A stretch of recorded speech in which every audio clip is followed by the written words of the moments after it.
Hello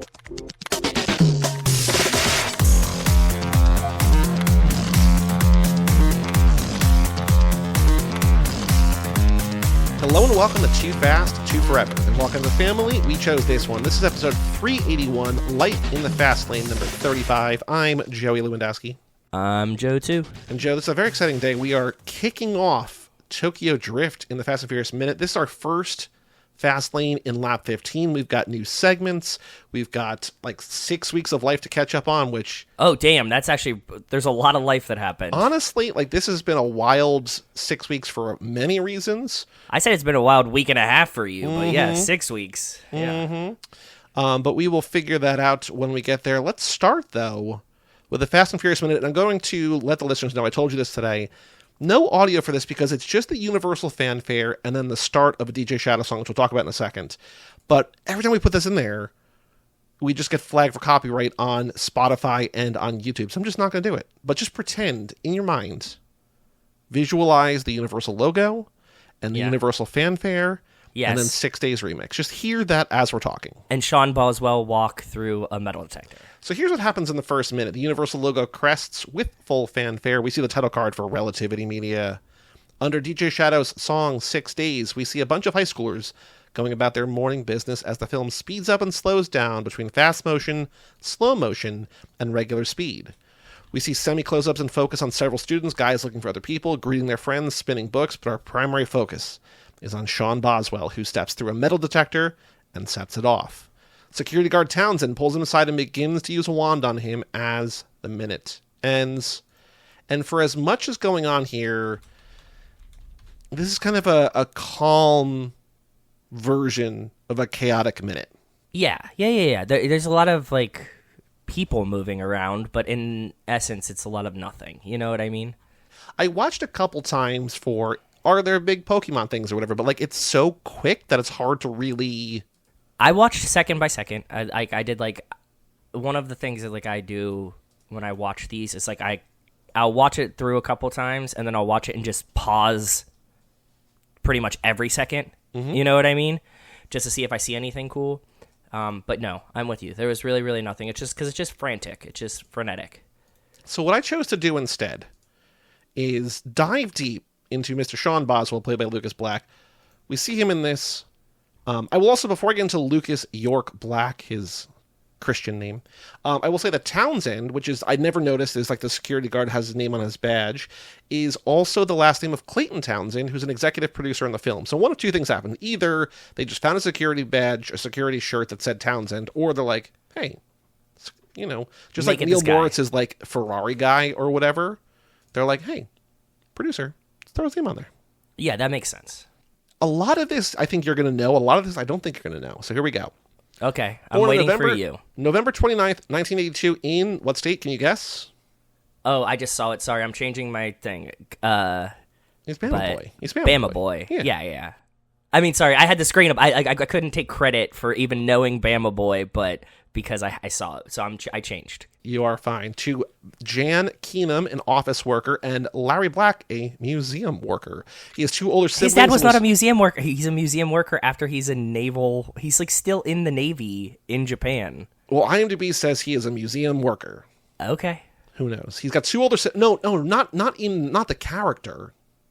We're talking about the actor. Oh, actually, Lucas Black. That's Black. Right. Never mind. Yeah. Yes, he is Bama Boy. Yes. Okay. I was like, how do you know what Lucas Black's father does in real life? I thought we were talking about Mr. Sean Boswell. No, talking about Lucas Black. Okay. If we were doing what another podcast that covers these movies by minute does, we would not know his name for several more minutes. It would just be Guy? It would just be brown hair guy in a blue shirt. Okay. Grew up in Speake, Alabama, Speake. Played football for the Speake Bobcats as a... What position do you think he played playing football? He's a white guy, but he was in Alabama. Did they let him play tight end, wide receiver?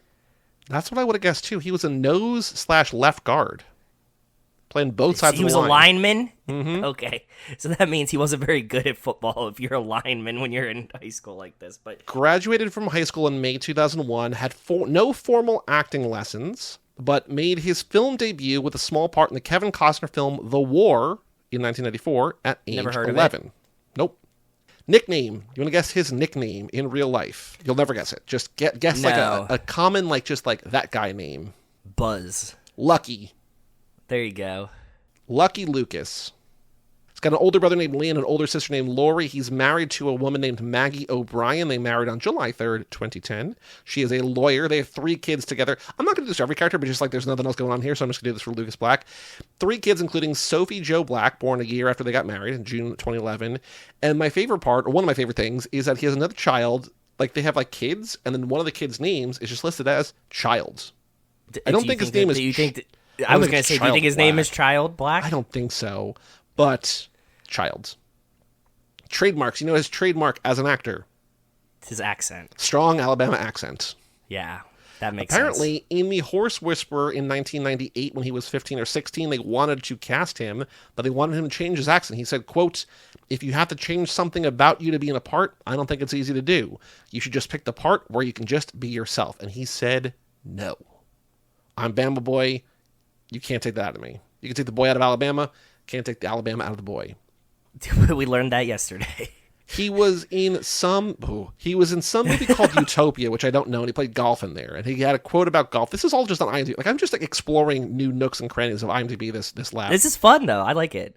Quote, "I'm a real golfer. I've had experience playing competitively, and I think it helped tremendously for the role because there are certain things, the way a golfer carries himself, his demeanor, that would be hard for an actor to fake." He's like, you know what? People can pretend they're actors, pretend they're golfers. I'm a real golfer.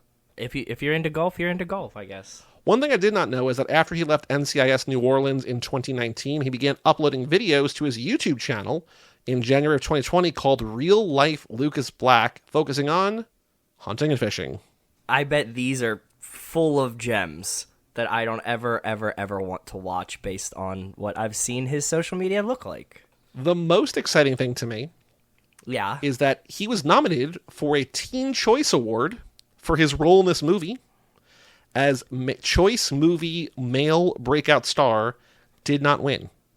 Who did he lose to? Do you know? He lost to an actor that we have covered. In the Zac movie, Efron? We have covered. Nope, a little before Zac Efron.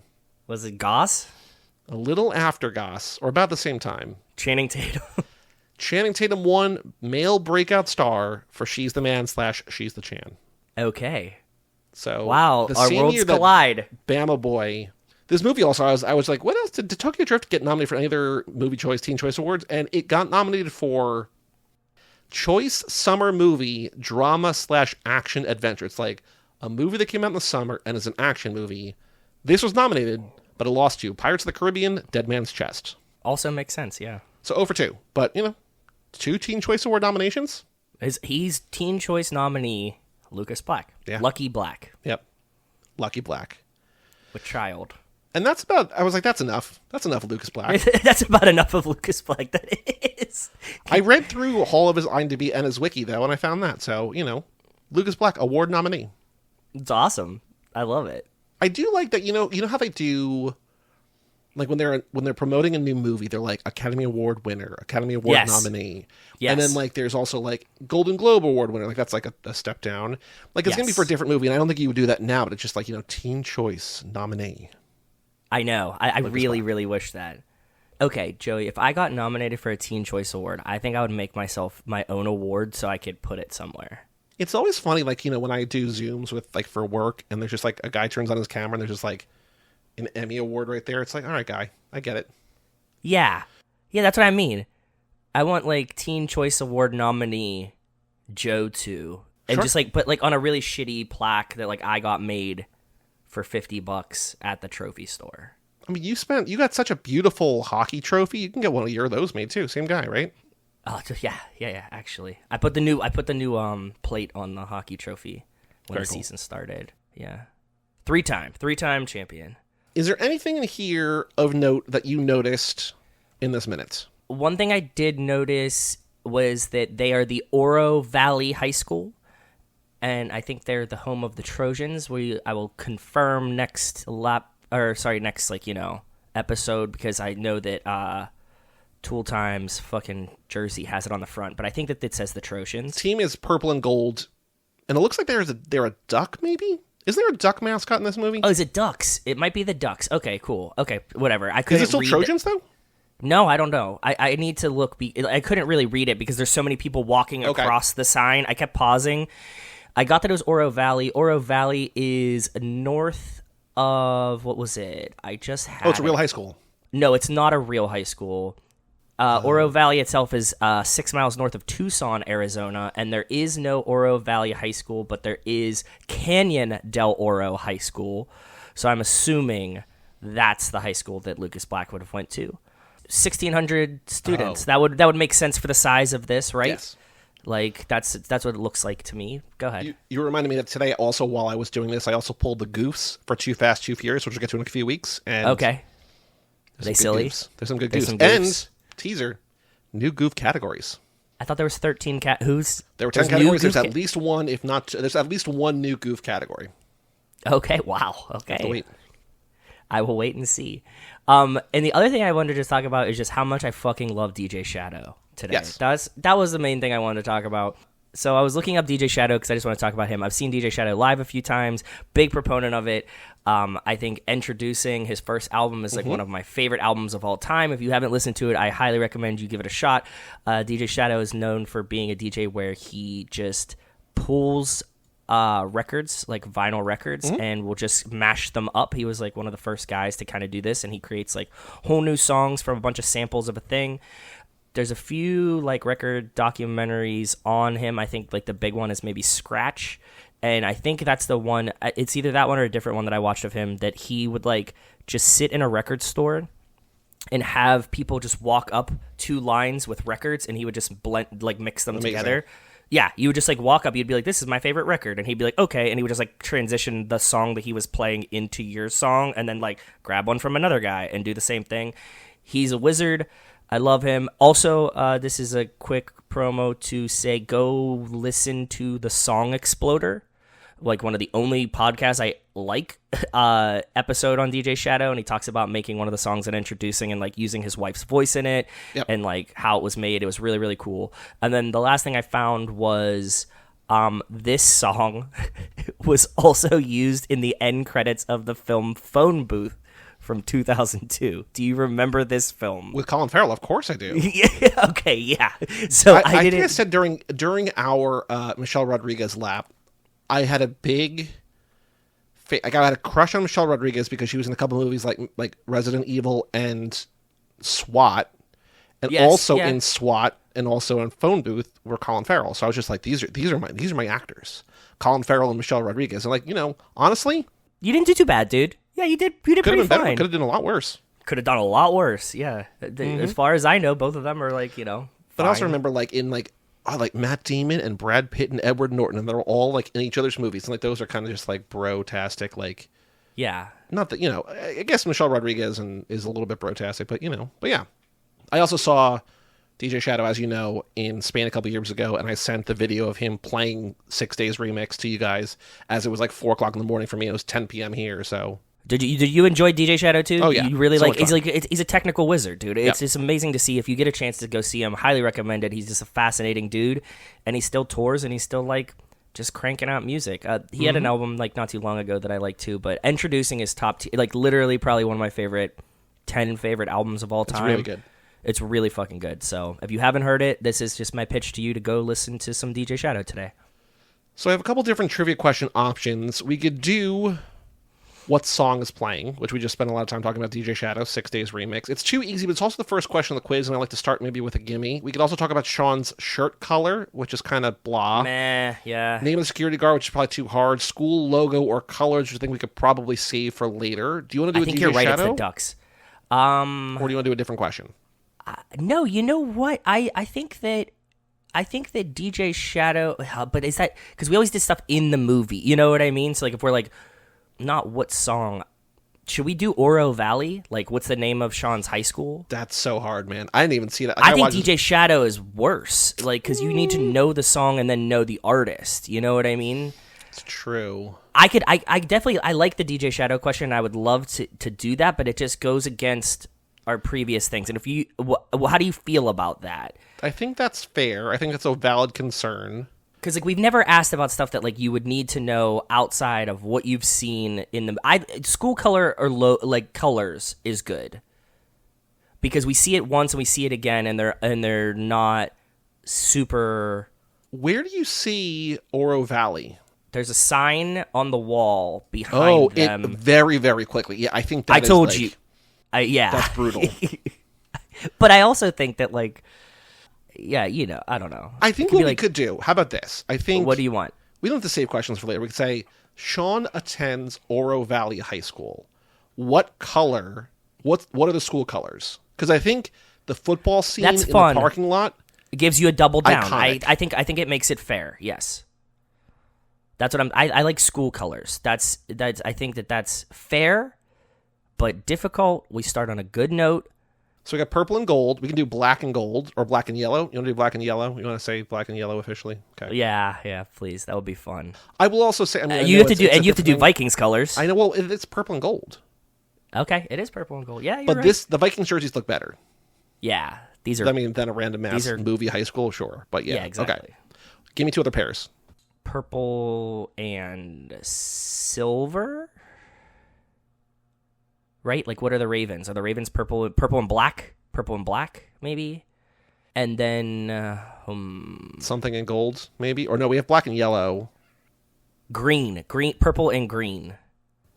Ooh, like Barney. Do we like that? Sean Is that good? attends Oro Valley High School. What are their school colors? Answer A is purple and gold. So, okay. I want to... Because I honestly kind of don't remember. We have names of the episodes. But I also think for the minute quiz, we should have a name for the minute. And whether we use... Oh, can we change this to yellow and green, by the way?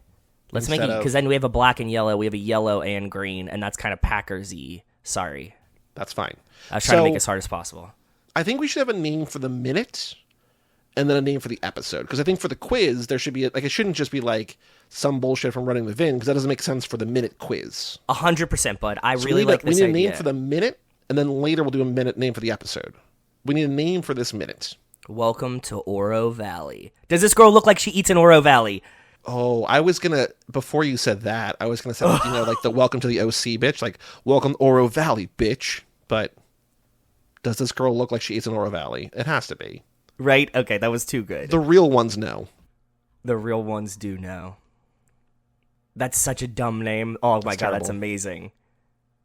I wonder if anybody's actually going to get that reference, right? Did we drop it here a lot? If we have, we haven't in forever, right? I think if Jenny still listened, Jenny would get it. Yeah. I think this is still Rachel's bio, by the way, on like Twitter. Probably. Yeah. Do you mean X, the official website of the United States government? Yeah. Yes. Owned by the CTO of the United States. I love that we were just railing on Cybertrucks and our new secretary of, what is it? Well, function. It's probably he wants to be CTO of the U.S., but yeah, our new tanks are going to be Cybertrucks. We won't have to worry about wars because we can't fight any with them. They'll just not run. Sean attends Oro Valley High School. What are their school colors? From minute one, does this girl look like she eats in Oro Valley? Or eats sushi in Oro Valley, really? I just think eats in Oro Valley. I mean, also, like, that's such a good title that could just be the name of the episode, too. I think so. I really think so. I'm really almost leaning into that. It's so good. We got time. It's going to be a long episode. We got a lot to talk about. But, okay. Minute one, good. New minute doc, new minute quiz. When we have 20 questions, we'll put it up on the, if I remember, we'll put it up on the Patreon for everybody to look at. But for now, just keep in mind, purple and gold. What's the Bill and Ted's thing? He's like, are you a mineral? And he's like, are you a tank? And he's like, damn it, when they do. That's like one of my favorite jokes in Bill and Ted. I think it's in Bogus Journey when they're falling, right? Yeah. Yep. Mm-hmm. Always one of my favorite jokes. All right, Joe. On the streets, news about the Fast and Furious. I have a handful of things. Is there any news that you have seen? Because we have not done one of these in a while. Is there any news you've seen about the Fast and Furious? My entire social media page has been a fucking hellscape, Joey. Yep. For like the past 6 weeks. So nope. I have not seen any Fast and Furious news. I've been trying to watch a little of it as possible. So I will say, as I was looking to watch election results last night, yes. I was on Peacock, and Peacock has a fast channel, and not like a fast channel, but that's a different thing, but like a channel for Fast and Furious. If you scroll all the way down in Peacock, they just show Fast and Furious movies on loop. They did? Like they did like the Pluto TV bullshit They have for Fast and Furious? They have like dozens of channels, and one of them is Fast and Furious. Like last night when I looked, it was Tokyo Very Drift, cool. and it's going to go on to next was Fast and Furious number 4. So clearly they go in Release order. not chronological. Shout out Randy. Yep. So a couple different things. Number 1, Eva Mendes from Too Fast, Too Furious, the movie we just spent 2.5 years talking about in a minute. Yes. Partner to a man you mentioned earlier, Ryan Gosling. Eva Mendes would only return to screen if it's alongside Ryan Gosling. That's cool. Quote, I was never in love with acting. I don't mean this in a self-deprecating way, but I wasn't a great actress. I had my moments when I worked with really great people.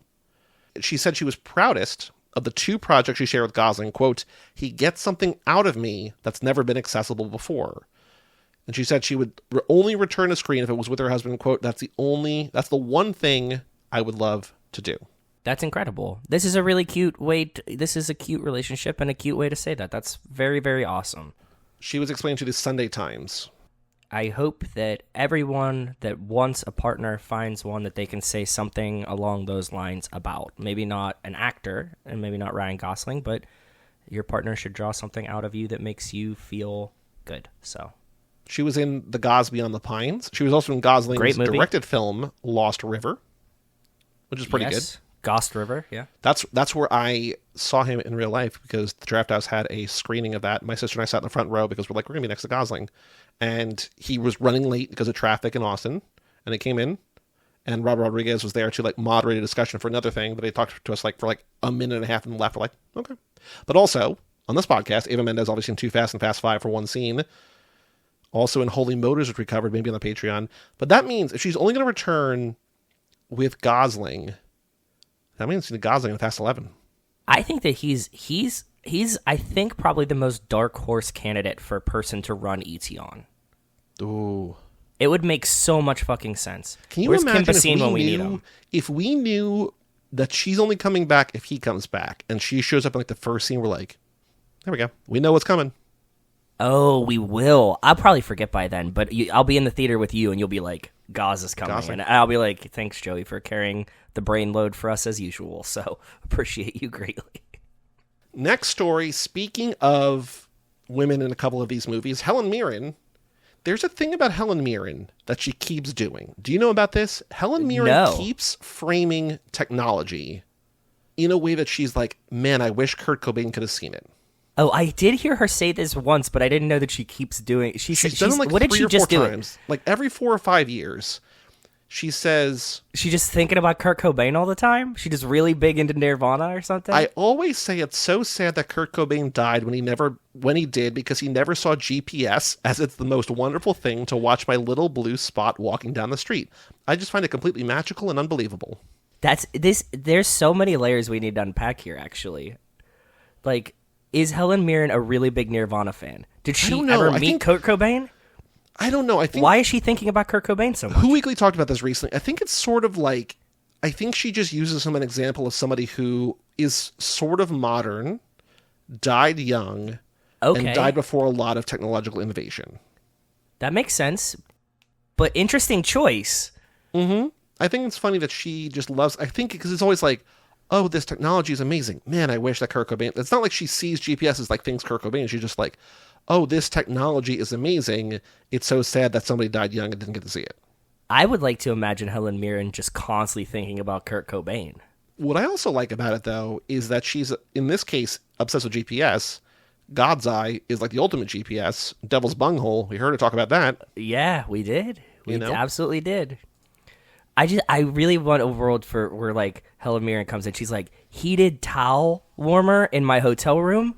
Kurt Cobain would have loved this. Mm-hmm. You know, like she's like, God damn. Mm-hmm. And you're like, do you know Kurt Cobain? Like, what if Kurt Cobain would have been like, yeah, he never had a cell phone, right? Like, you could have had that too. That he's just like, I hate technology, and like he does the like, what is it? Bill Murray has like a deaf assistant that you just call him or whatever. Mm-hmm. Yeah, that.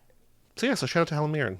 Shout out to Helen Mirren. That's awesome. Thanks for inspiring me. I need to pick a weird dead celebrity to be like, man, I wish they could have seen this, and start my own Kurt Cobain.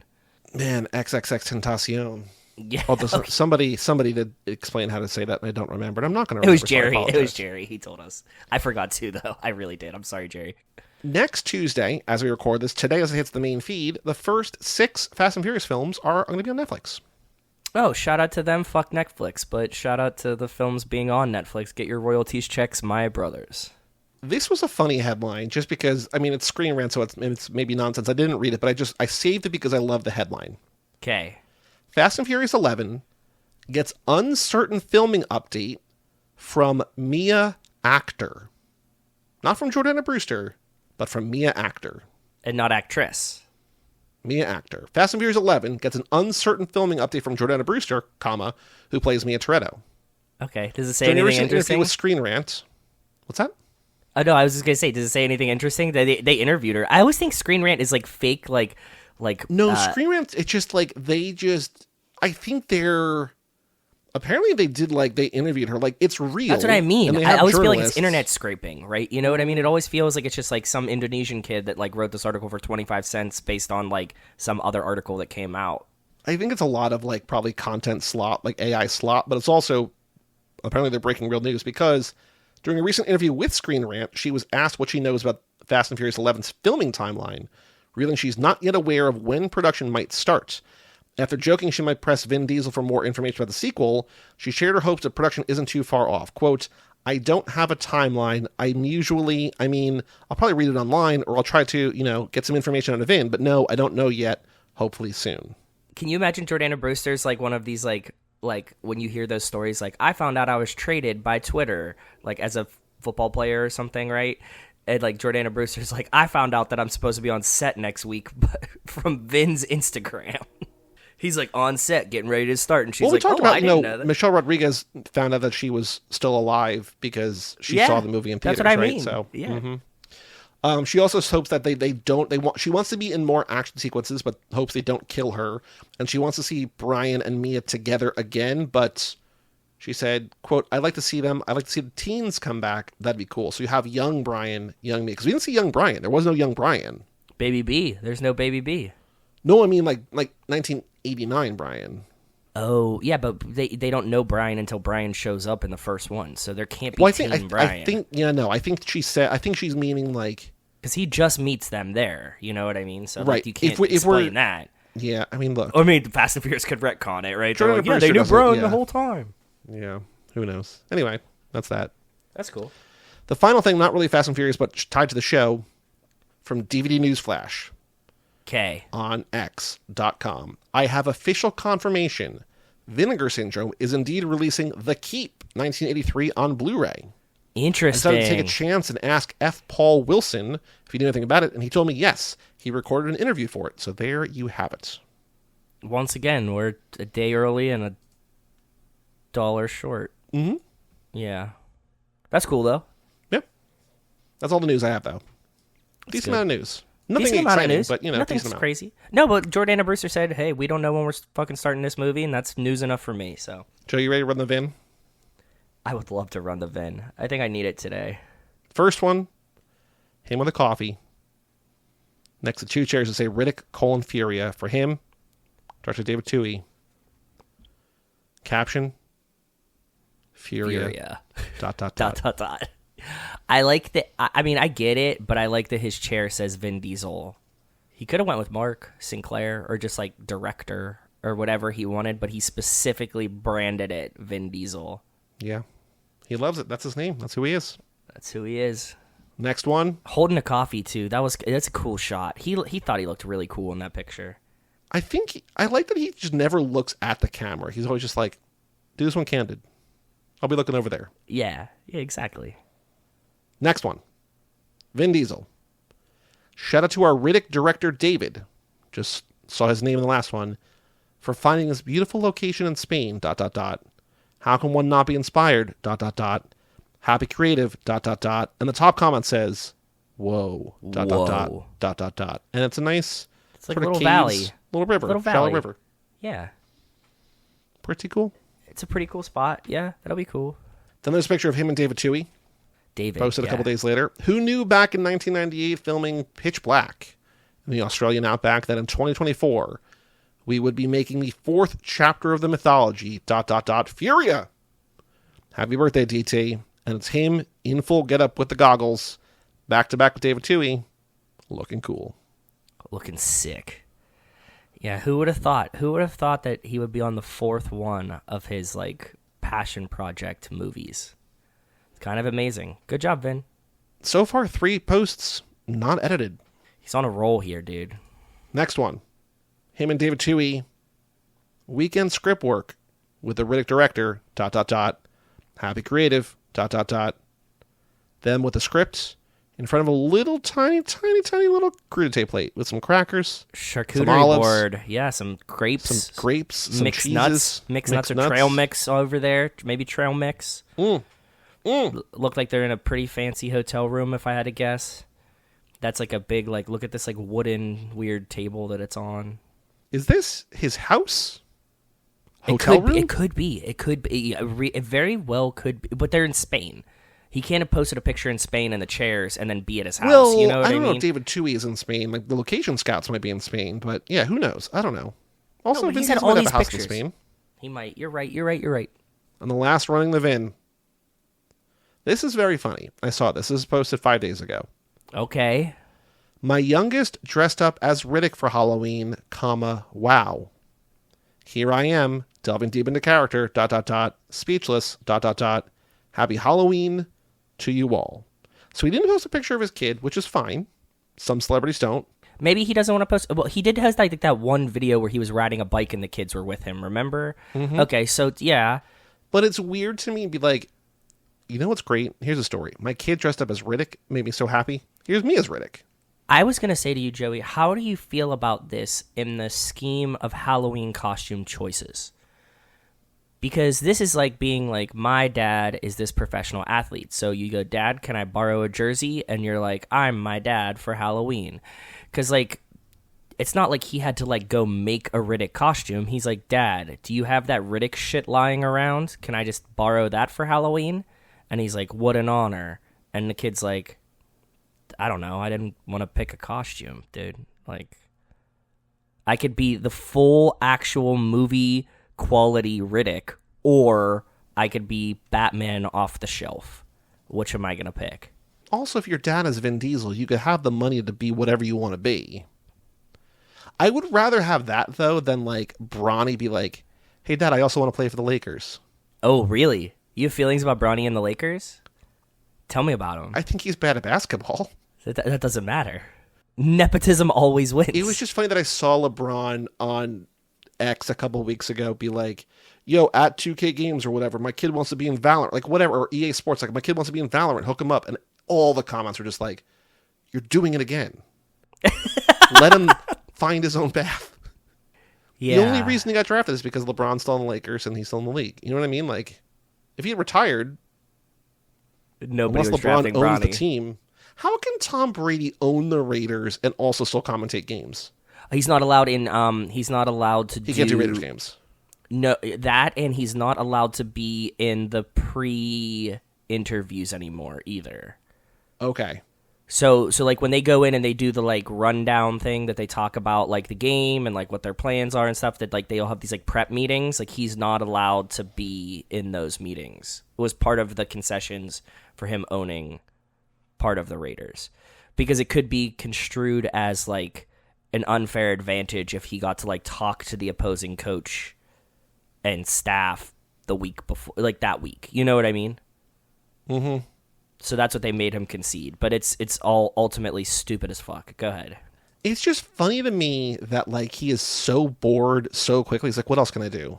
I only know football. I don't know strawberries. I only know football. Giselle's having the jiu-jitsu trainer's baby, so... Joaquin, mm-hmm. Yeah, he has to fill his time some ways that isn't thinking about Giselle having the jiu-jitsu trainer's baby.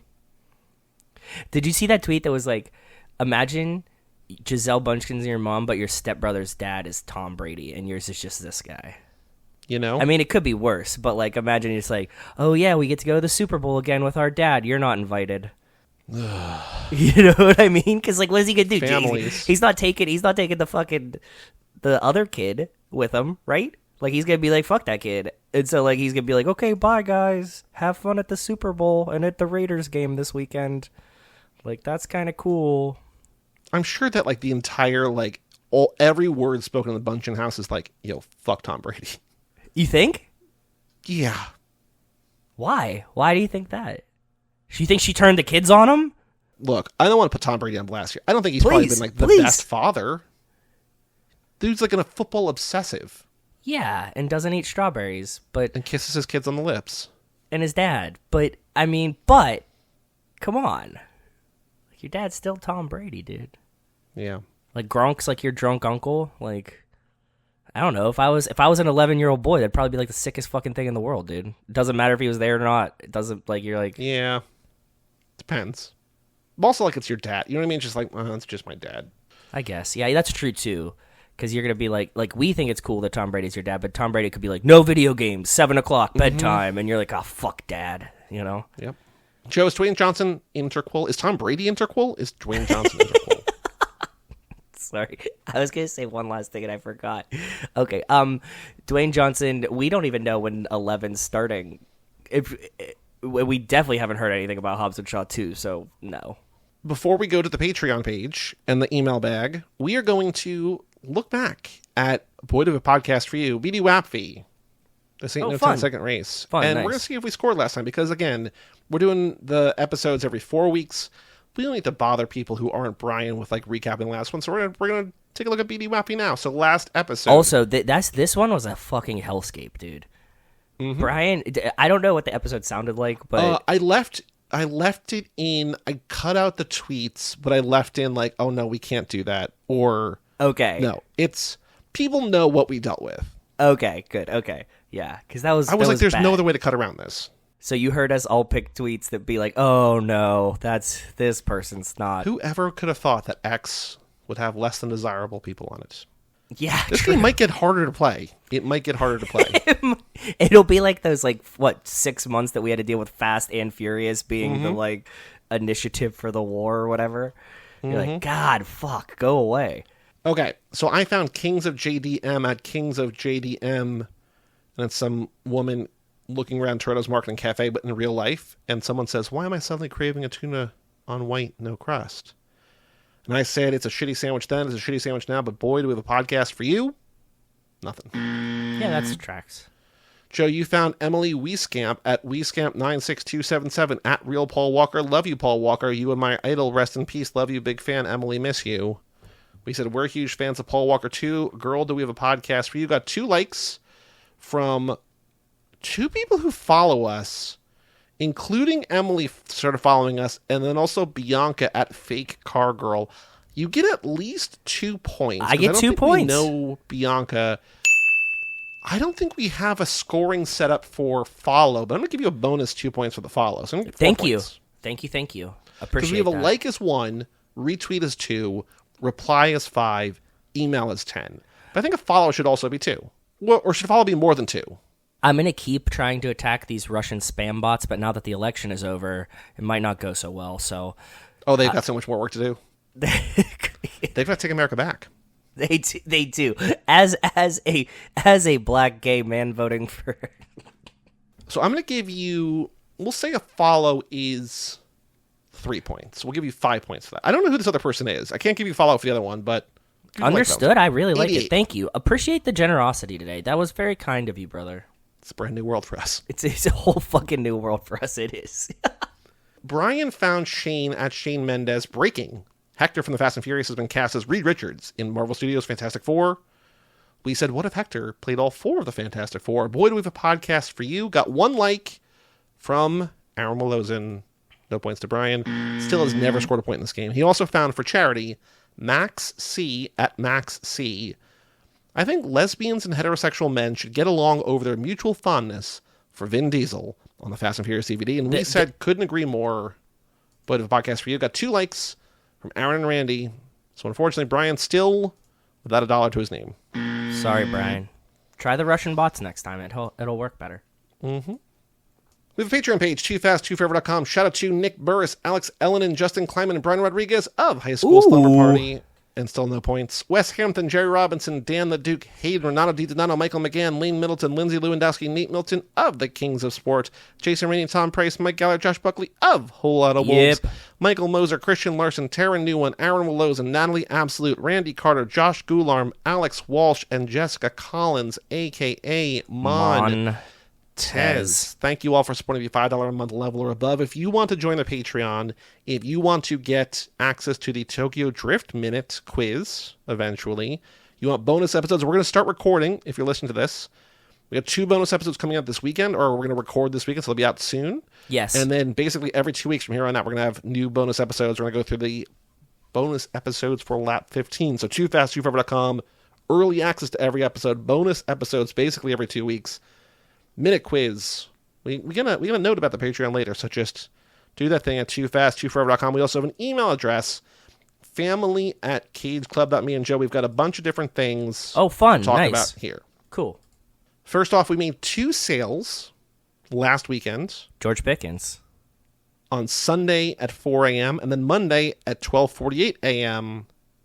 2 different people each bought 1 George Pickens shirt. I love that shirt still does fucking numbers, bro. Is he playing? Yeah. He's the only wide receiver the Steelers have. What are you talking about? We know at least one of these because somebody who listens to us said that they searched for something and then this came up and and somebody else was like, you should buy that shirt. He's like, I'm not going to buy that shirt. Do you remember this? No. I'm going to find out exactly who it was because somebody who I know, I recognize the name. Alex Walsh. Oh, yeah. Yeah.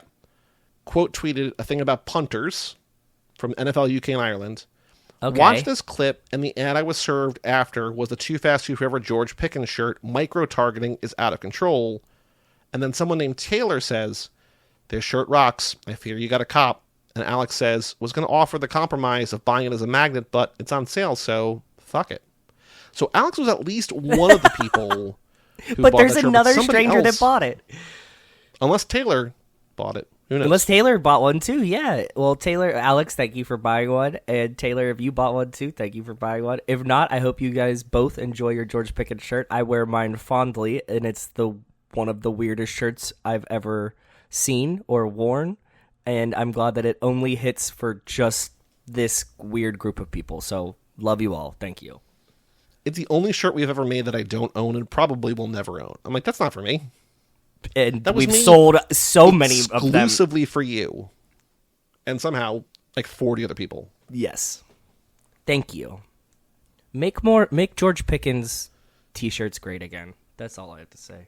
We got a comment on the Shogun Assassin video from Bambang DR6RJ, who just said, "Sabai, CIBAI." So, sabai to you. CIBAY. CIBAI. Chibai. Does that translate to anything? Didn't look. Not gonna look. Chibai is one of the largest Chinese. It means try in Malay, maybe? I don't know. Oh, no, it's vagina in Chinese. Chibai. CIBAI? Yeah, or a slur. Maybe he's mad that Shogun Assassin was not Shogun Assassin. It is vagina face or smelly vagina. Sweet. Well, there's derived terms, but mostly it's vagina. Yeah. Okay. Sure. Why not? But like a more vulgar word for that I'm not saying on the podcast. So. Got it. Yeah. So cool. Yeah. Chibai. I hope that there's not a Chinese national listening to us just say that word 50 fucking times. But okay, sorry. Probably also mispronouncing, so they're probably it's fine. Okay. Yeah. We also got a comment from Randy, commenting on the is Johnny Tran good? This is our conversation from last week with Brian. Yes. I don't believe he was buying his engines from the fence. When Dom, Brian, and Vince broke into Johnny's garage, they found their cars with no engines in them. This tells me that someone stole their engines. Then Johnny and his boys come in with the fence and torture him to find out if he knows where they are and assume they are being sold through him. He tells them they're in a warehouse and they go to get their engines. What remains unanswered is who stole the engines. That really does make sense, actually. Makes you think? It does make you think. Do we think that that's possible? Like, that makes logical sense, but can it make sense, like, Yeah, because he brings them in and goes, "Where are my engines?" But it really does sound like in the dialogue that he's trying to buy engines and is disappointed that they haven't arrived yet. This is a movie where they don't need to over-explain everything about everything. True. We should like that. What do you mean? Because I think that there's a tendency to be like every character needs a backstory where it's like Melanie. Oh God, what's her name? Melanie Linsky, Australian actress, was in The Last of Us as a character, and she's like, I love that character. That character should have its own spin-off series. Like, no, it doesn't need to, because there wasn't a character in the series, in the video game, and like, we don't need a spin-off of the thing. Like, we don't need like 8,000 different Walking Dead things. We don't need like a Johnny Tran, like, what is this thing? We could maybe just appreciate that, like, he's kind of a cool bad guy, but also, what's he doing with those engines? Yeah, you made me think deeper about this. I actually kind of need to rewatch that scene now. That was a good thing. You broke my brain a little bit. I've never thought about it from this perspective. So that's cool. See? 15 fucking times through this and we still got something that I was like, never thought about that before. Thank you for that. Our first real email, because that was a Patreon comment. Lane Middleton email, then he also quickly followed up with a follow-up. So it's like kind of 2 in 1 here. Sounds good. What's Got up, Lane? some time to go back and catch up. Oh, this is called Joe2 Premonition. Okay, weird. What did I premonish? I don't think that's a word. Is it not? Should we look it up? Premonish? You can reminisce. Can you not premonish? It's on Urban Dictionary.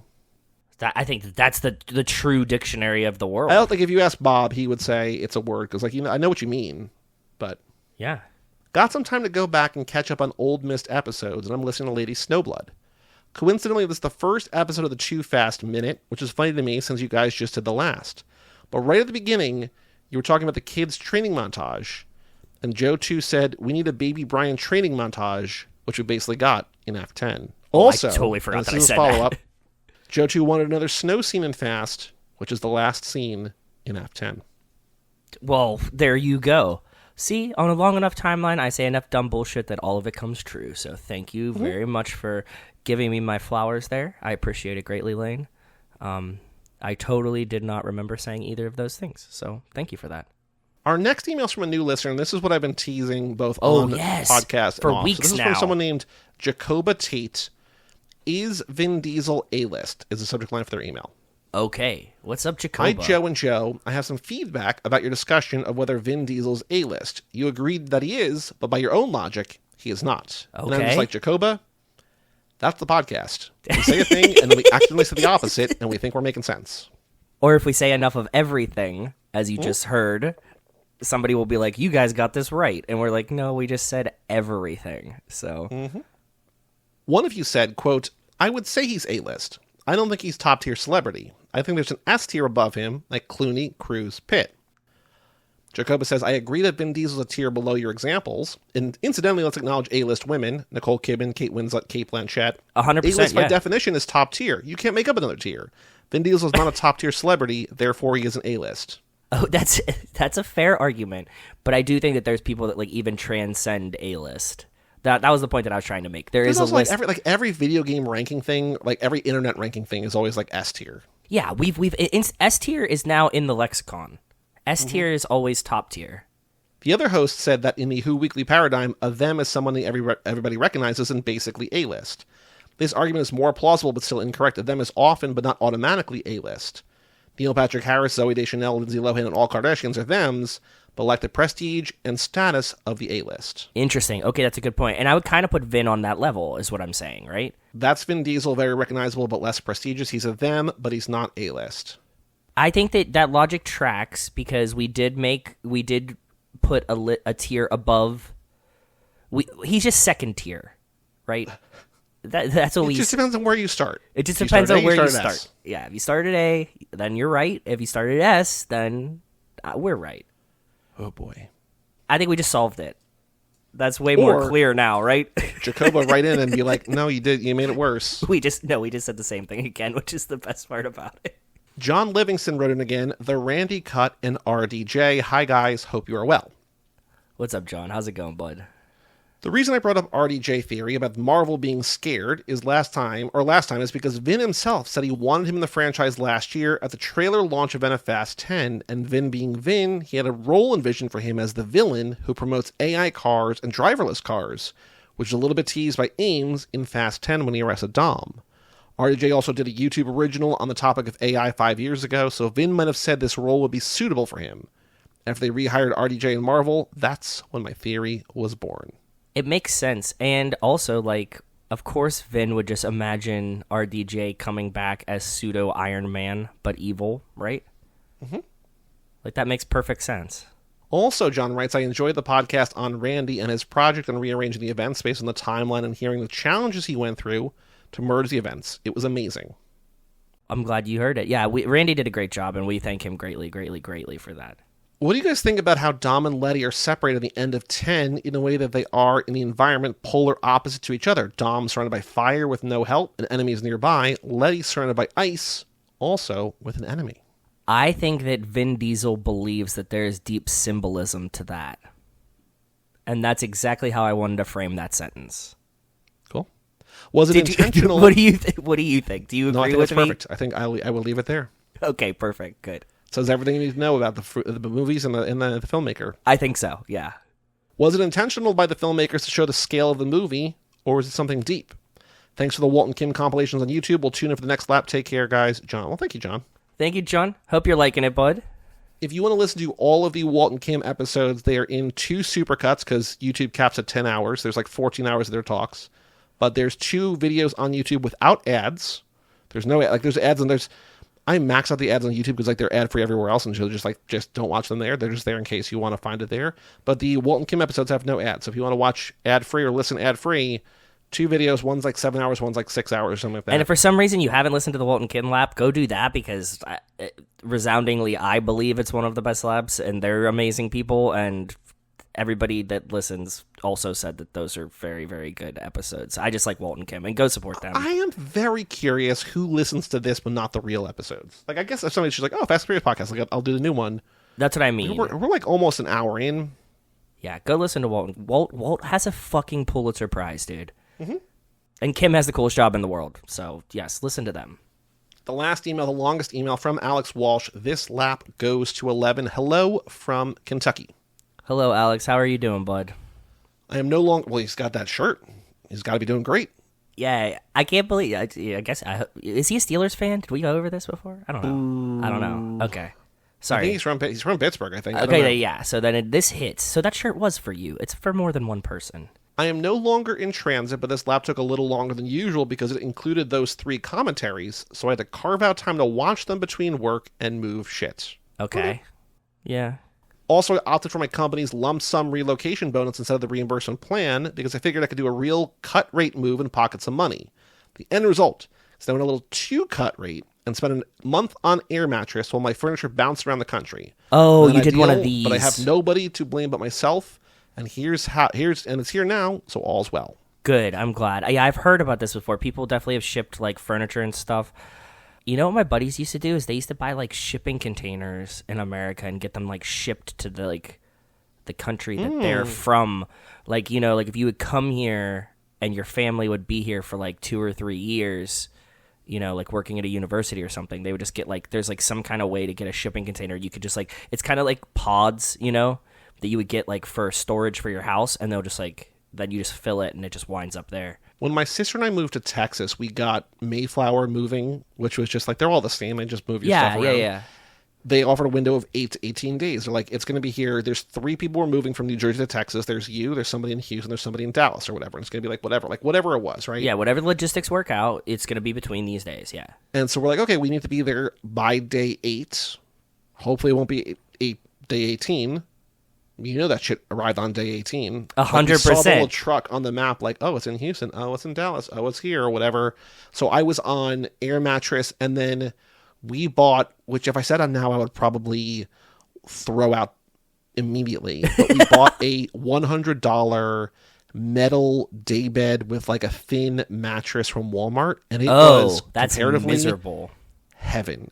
Compared to like sleeping on air mattress for 4 or 5 nights in a row, just like sleeping on like the most mediocre of like bed like apparatuses. Yeah. so much better. Cool. That's good. Wow. Okay. I thought this was gonna go south, but okay. But I'm glad, Alex, that you got your Alex, thing. I'm glad you have a real furniture now, bud. I'm glad you're done off the air mattress, because I get that too. That shit gets lame. Anyway, lap 11. I was super jazzed to see Alyssa Rosenberg as a guest. I've been a big fan of her writing for a while. I loved her ideas for the female-led movie. I have minute thoughts. Again, one of the scenes featured here is Roman distracting Roberto and Enrique outside Brian's houseboat while Monica escapes. Yes, the important thing here sunroof is that Brian is inside the entire time. So in Fast 5, when Dom says they need a fast talker, Brian remembers how Roman distracted Carter's guys. But he doesn't know that literally all he did was make them mad so they'd focus on him. He's accomplishing his task by failing charisma rolls, not winning them. There's a Walt thing. There you go, yeah. Get ready for that lap. Technically, this also works at the police station in 5, but it was absolutely not guaranteed. Getting that box into the evidence room had to be the result of a natural 20, despite the bad RP. True. I like this. You're going to fucking love Walt's Dungeons & Dragons lap, dude. You really are. I'm going to get in on the theme and offer my best heist team, not including the pit stops, but adding a couple FF adjacent things you didn't do. Please. Because I wrote this while listening to the relap recap, so I didn't realize until then there was a further winnowing down of the heist team. Fortunately, I didn't hit send until I got deeper in the episode. Here's the real deal. So I'm going to read all of his picks and then his, who he has for the group. Okay, cool. Fun. So from the first movie. This was a fun little game. I like this. Okay, cool. You all missed the one person in this entire franchise who managed to decisively defeat the straight-up demigods of the family and get away with it. My pick is the truck driver with a shotgun. He's yeah. I don't really consider him an offensive player. I thought he was more on defense, but you're right. Switch him. Wide receiver to corner. The best offense is a good defense. Corner to wide receiver. I get it. It happens. Too fast. The only time I would really want to pick Roman, he's capable and semi-serious. Okay, but from Too Fast. Okay. Tokyo Drift. When Joe's right, he's right. Uncle Kamada. He's my team lead. Yep. He's gonna run shit. He's a fucking gangster, bro. Fast and Furious. While it's not the version who appears on screen, I'm taking the implied undercover Letty running drugs for Braga between the DR intro and the main movie. Okay. Good choice. Off-screen pick. Off-screen pick. I like it. Fast 5, I need a Han, and I'm taking this one. Yeah, there you go. That works. Fast and Furious 6, Dom, as he becomes a superhuman, but not full F9 Samson, so he doesn't challenge Kamada. So you need a little bit, not a double alpha man candy, just like a regular alpha. Okay, I see it. Fury 7, grabbing Ramsey for the hacks. Yep, good choice. Fate, I want Deckard, and I can't use my Hobbs and Shaw slot for him, because Hobbs and Shaw, Hattie. Makes sense. Excellent choice. F9, Joey took Tej because I don't remember who any of us took for any of these movies. So I'm glad that he had this thing. Again, 4 laps ago, but still feels forever ago. Joey took this Tej because of the Space Pontiac, but Tej was just adding details to a design largely built by Earl. For an Earthbound heist, I want the dude who did the hard work. This hurts me because Tej is my second favorite character, but Ramsey and Earl recreate him in the aggregate. I absolutely agree. That's a good point. If you had, but the only thing is you don't get possible bonus driving with Tej, but I do think that between Ramsey and Earl, you get all the technical aspects of a Tej together. That's a good choice, yeah. Spy Racers. So we did not pick these, but Spy Racers, he picks Palindrome. We meet him as a bounty hunter. I don't even remember who Palindrome is, to be perfectly honest. We meet him as a bounty hunter, so he'd be up for a heist. The only character in the show without a real comedic flaw, and his strength with interpersonal relationship building would make the crew the opposite of Joe's all-alpha tinderbox. Yeah, it's hard to run a hyper masculine team for sure. Better luck tomorrow. Even Han is too volatile here. Ben is the only choice. Okay. I'll take your word for it. I don't remember much about Ben. He said, that's my crew. I think it's solid. And here is his widowing down. So getaway driver, because we were like, we need a getaway driver, muscle, crowd control, wild card, financier, and mastermind. Yes. So getaway driver is his implied Letty from 4. Okay. Muscle is Dom from 6. For sure. Crowd control is Hattie from Hobbs and Shaw. Okay. Hattie would be good. I think she could dissipate. I also think that Shaw, Deckard, could be a good crowd control now that I'm thinking about it. His training would, he could he could put you to sleep. He could charisma you. It could be anything. Go ahead. Wild card got to be the truck driver with the shotgun. Financier, Uncle Kamada, and Mastermind, Han. Han is the mastermind. Interesting choice, but I don't mind it. Alex closes out the email. Happy to be part of the Patreon crew here. Thanks so much for the note. I'll be holding on to the third sticker until baseball season starts up. No point in vandalizing Great American Ballpark now if it's just going to be scraped off before anyone sees it. See you in lap 12 and the new format, Alex. Well, Alex, we got so many more new formats after there. I don't even remember what the new format is there, but get ready for more. Yeah, we've already switched that up again, so enjoy, bud. I wonder if 12 starts the half episodes? Maybe. I don't know. Honestly, can't remember. Yeah, same. I'm so sorry that we do that to you guys, but generally I don't fucking remember, dude. And Joey remembers way better than I do about a lot of this shit, and guess what? He doesn't remember either. So. I remember other stuff. I don't remember my own stuff. I remember stuff I remember my own stuff, but I don't remember stuff I say on here. Yes, same. Seems like a bad idea. We should Plus, we have you guys. We should host a rally. We're just saying shit we don't remember. It could be. We got a store, cageclub.me/shop if you want to buy that George Pickens shirt. Also, leave us a review on Apple Podcasts if you've not done that, please, and thank you. Yeah, please. Before we get to extracurricular activities, I can't forget again, I need your rankings. We need the most 80s. Yes, you do, my brother. Fast and Furious rankings in order of most to least, or least to most, 80s. Because this is now, you're supposed to do in the way tune-up, too and fucking you forgot. long. And then the Fast and Furious episode, we both forgot. But here we go. You want top down, bottom up, bud? Whichever way you want to do. I'm going to go I'm bottom not going to write it up. down, so it doesn't matter. Okay. I'm going to go bottom up. Least 80s to most 80s. Tokyo Drift. Tokyo is never 80s. It always looks like the future. That's it. What about Akira? Isn't that 80s? Yeah, but that's anime. Actual Tokyo never looks like the 80s. It always looks like the future. Also, it's set in the 2100s or whatever, right? So yeah. Okay. F7. Same kind of logic, just because no, and Abu Dhabi looks like the future. That's Also not the the 80s. Yeah. F4, it's possibly 80s because it's a reboot and there's Mexico, which feels 80s. Okay. These are my My logical... guess was going to be 4. I was going to put 4 last, just in terms of without thinking about actually. But ranking Mexico. them, 4 was going to be my Mexico kind of always feels like the 80s. I go 6. Long runway and plane fight is maybe the closest you get. 6 and 7 are a combo. It's F10 and F5 combined because it's essentially the same setup and thing. Sure. I Yep. think Stealing a Safe in Brazil is cool, and Crooked Cops feels 80s, but that's still not super 80s. So I just put those together. Okay.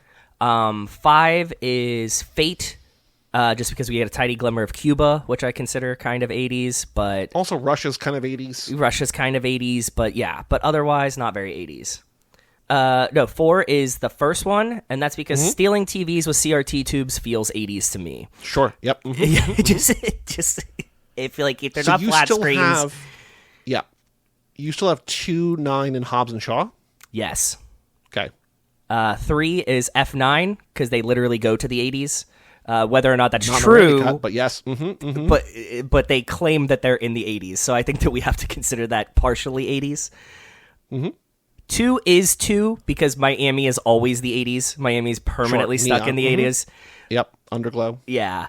And then 1 is Hobbs and Shaw because it's a buddy cop movie, and that's the most 80s thing that you can have. So, True. yeah. Even though that whole movie is cybernetics. Well, Yes, but it's a buddy cop movie at the heart of it, so the format is an 80s movie. is an 80s movie. So that's my logic, and that's my rankings from least to most 80s Fast and Furious films. Well, tentatively, on September 17th of next year, we're going to be recording the tune-up for Lap 15, and you need your real rankings. So we're about 10 months away from another set of rankings, but these are your real rankings. Okay, that's fine. I'll be Just ready think for about it. Yeah. Just think about it. Joe, extracurricular activities, what have you done, I don't know, in the last 45, however 45 long. years? When was the last time we literally recorded this? It was in October, or was it in September? September 30th, I think. So we missed a whole month. Yeah, what did you do in October? I'm going to hit the highlights. Media-wise, Rachel and I watched a lot of the Nightmare on Elm Street, Friday the 13th movies in a list of chronology. So it was I forget what the order was, but we watched a whole ton of them through October. Lots of spoop. It was a really good spoopy season in my house. I'm gonna make a little list of things I need to respond to. Keep going. What do you mean? You can respond now. Well, okay. So there's more of a story here, but I don't want to derail you immediately. Also, because I have like so many things to talk about. That's but fine. This is. We got nothing I but don't know if I time, want to bro. say this on air or not. Sure, I will, because it kind of frustrated me. What? There's a guy who is a director. Okay. Who I've really, really liked his work for a long, long time. Okay. About a month or two ago, he posted on YouTube, I've recut X Pearl Maxine into a single movie. Okay. Okay. So, like, he took, like, 6 hours of a movie or whatever, made, like, a 3-hour movie of it. Okay. Yeah. When he aired it on Twitch, it was stuttery and choppy, and I couldn't, like, it was hard to watch. Like, it was unwatchable, right? So then, a couple of weeks later, he posts on YouTube, I'm not sure how he has the rights to this, I'm selling thumb drives with the Evil Dead trilogy spliced together as one movie. But, like, Maxine, like, what he called the X Factor, was, like, literally intercutting between stuff. The Evil Dead was just Evil Dead into Evil Dead 2 into Army of Darkness straight through. And he was selling that. So, like, the shittiest Randy cut ever for profit of movies that he doesn't have the rights to? Is this, like, As bootleg? far as I understand, yes. But, like, he also, like, he's been hired by Mubi to, like, cut. Like, he does Criterion Channel cuts. He does, like, movie cuts for the substance. Like, he's, like, a real editor. So, I'm not sure but, how like, he what do you started. mean Anyway. it's just, like, 1 through 3? Go ahead. Please, this story is very intriguing. Continue on. So he posts on YouTube, I'm selling the Evil Dead. So I email him because I had bought, like, in 2012, a DVD he made, which is like a supercut. It was like 1,000 movies or something, like supercut into a thing. And I thought it was really cool. So I bought the DVD and I have the DVD. And I'm like, hey, I've been a fan for a way back. I'm not really interested in Evil Dead. Are you going to sell the X Factor, the Pearl X Maxine? He's just like, oh, he said, because this happened while, spoilers, we were in Europe. Okay. He says, I'm finishing up export tests for the 4K version now. I'll shoot you a link to the file when it's up either end of weekend or next week. It's dope, man. Thanks so much for reaching out. And I was like, amazing. Can't wait to see it. And then, like, didn't hear from him again. Okay. And then, like, 12 days later, he was posting Substance trailer teaser cuts on YouTube. And I was like, hey, did you, like, get hired? Because they're amazing. I love the movie. These cuts are amazing. And I was also like, did you finish X Factor? I'd love to see it. And he says, yeah, man, sorry about the delay. Got stuff to do for Mubi. I don't post or even make teasers unless they're there for someone. Supercuts are another story. He says, sorry that X Factor is late. I'll get the drive in the mail this week. And I was like, no rush. Like, when Mubi calls, gotta listen to Mubi. Yeah, bake your bag, bud. He's like, can you send your address again? I don't think I have it. And I sent him, like, I don't think I ever sent it. And he's like, I sent you Evil Dead already, right? And I was like, no. He's like, wait, I'm confused. Did you buy one? And then immediately he responds, he's like, dude, sorry, I confused you with somebody else. I apologize. I was sending one out to somebody who bought that one. I can't just send them out. They'll be on sale. And I was like, oh, a month ago you said you sent me a link, but, like, it's all good. Like, whatever. Yeah, if I have to pay you for the thumb drive, whatever, I still want it. This is cool. Whatever you want, bud. Sure. I wasn't trying to get it for free. Whatever. He's like, word, yeah, sorry, man. I don't want the file floating around off the package. They're going for $40. Apologies for the confusion. Sorry, I'm not going to be able to throw the link around. I'm too proud of it. And he's like, I'm on Instagram under this handle. If you want me to stream it for you. I was like, oh, I think I'm all good. I'm like, the whole thing kind of confused me, bummed me out, but good luck with the edits. Like, good luck with everything. I still love your edits. He's like, yeah, these cost me too much to give out for free. Take it easy. I was like, I appreciate the time and effort, but I'm just confused because you said you'd send me a link. He's like, did I? That's fucked up. I'm sorry. Man, my head's been all over the place. Let me get a copy out this weekend. I'm in New York, so it won't take too long. You've been a fan for too long. Okay. And I was like, thanks. I don't really need a physical copy. You could just send me that fucking link, bro. Said, even though and it's I'll beautiful, pay you but for I the totally thumb drive understand too. not wanting to share a link to the file. Then I said, if you're going to send a physical copy, let me cover shipping or throw you some money. I don't want to cost you money. 100%. I'm always this way too. Like, I ain't trying to get this for free. Don't do this. Like, I get that there's effort involved. Like, what do you want? If you want the $40 for this one, I'll send you the $40 for the thumb drive of this one. The other thing that I didn't say to him is, like, I don't like these movies. I don't want to pay for the movies because I don't like the movies. I want to see this version I like. You know what I mean? So whatever. But, like, I don't, like... Whatever, yes. Pay artists for their work, but it's also, it's not... Whatever. I was like, just to clarify, here's what you said. I just copied the thing about sending me the link. And he says, and this is wild, you thought this was a story already. Come on, man. You want to hold my feet to the fire over this thing for some reason? Take the offer or don't. But this back and forth is so childish. I'm putting out 12 edits a month for 2 other places. This project belongs to me. You playing this is a sour feel. Let me send the tape. Let's just take a hike, dude. That was dumb. And I was like, oh, I assumed my last email was a yes and an offer to give you some money for it. Sorry if you read another way. Just trying to clear things up. And I haven't heard from him since. So then he posts on YouTube, on Vimeo for a week is X Factor. And on Vimeo for a week is a thing called Nancy's Story or Nancy's Dream. Okay. Which is the first 6 Nightmare on Elm Streets edited 2 hours. Oh, interesting. Okay, cool. And I'm like, oh, you're just putting that for... That's all I wanted. I was like, I don't... So I sent this to... I told Margaret all this because like she was like, you know... she was there when I got the first email and saw I was excited. And she's like, it's so weird to me that people will like just be mean like that in writing. Yeah. To somebody that like, you're a fan this is so of. childish, man. Like when I'm just like, hey man, like you're going above and beyond. Let me pay you for this. He's like, whoa man, stop throwing it in my face like that. It's like, what are you... I would just like to say candidly, that sounds like an email exchange that was fueled by cocaine. So I hope that you're doing well, Mr. Editor, and I hope that if you need, you know, some kind of rehabilitation program, you get into it. But if not, and you're just mean, cool. It's just very strange. Anyway, it was very strange. It was a really good... It was a story I wanted to tell, but also because you said you're watching Nightmare on Elm Street, like I haven't seen it yet, but like 6 movies in 2 hours, it could be really good. No, he's a really good editor. Well, is it going to be buffering, or do I have to pay for it after he tells me? We uploaded to Vimeo. I think it's fine. I don't know. We'll see. Just yes. Throwing that out there. Anyway, you watched all those. And you watched a lot of Spoop. Keep going. A lot of Spoop, and then I wound up going to Greece for about a week for work. We had a conference out there. It was actually really great. It's like a specific conference that's just what we study in the lab. I got to see a bunch of former coworkers from all over the place. A lot of my friends that I used to work with in Pittsburgh, a lot of people that used to work with us here. So it was a really good, really exciting experience. To be honest, the conference was like all fucking day long. It was like, it started at 9 and went till 7 p.m. So fun.